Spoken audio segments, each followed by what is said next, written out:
till death do us part.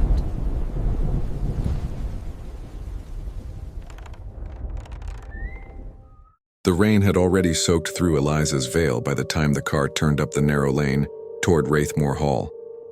Her new husband, James Ashford, sat beside her, his face lit faintly by the headlights.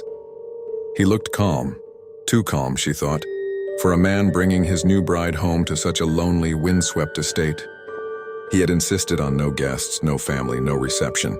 Just us, he'd said, smiling that strange, quiet smile. Wraithmoor will be all we need. The house loomed ahead, vast, gothic, and dripping with ivy. The windows burned with a soft amber glow, though James had sworn it had been abandoned for years. Inside, everything was immaculate. The furniture was old but spotless, the silverware laid as if for a dinner that never came.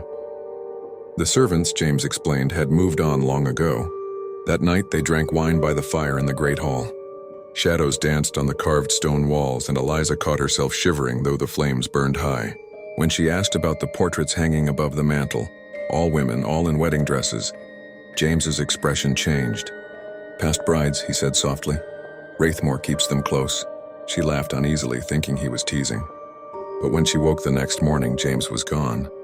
She searched the endless corridors, her voice echoing. In the library, she found him standing before a portrait.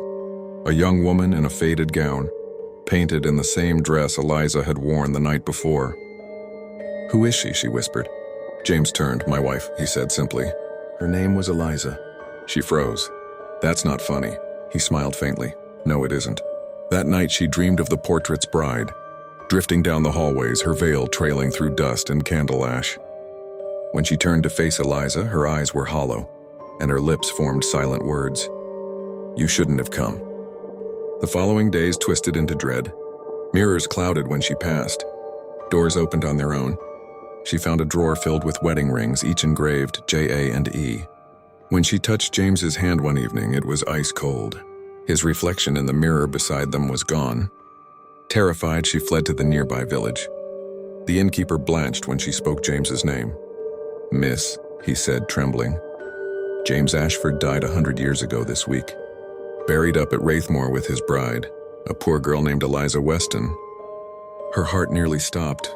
"That's my name." The innkeeper backed away. "Aye, it always is." She ran back through the rain. The gates of Wraithmoor stood open, waiting. Every candle in the windows burned bright as she stepped inside. At the top of the grand staircase stood James, handsome, still, unreal. "You came back," he whispered. "You always come back."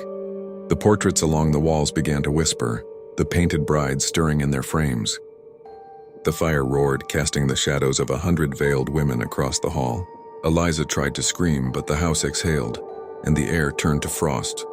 When the villagers dared visit days later, they found Wraithmoor silent and still. A new portrait hung above the hearth. James and Eliza, their hands clasped, eyes serene. Below it, a ring lay on the mantel, freshly engraved J.A. and E. 2025.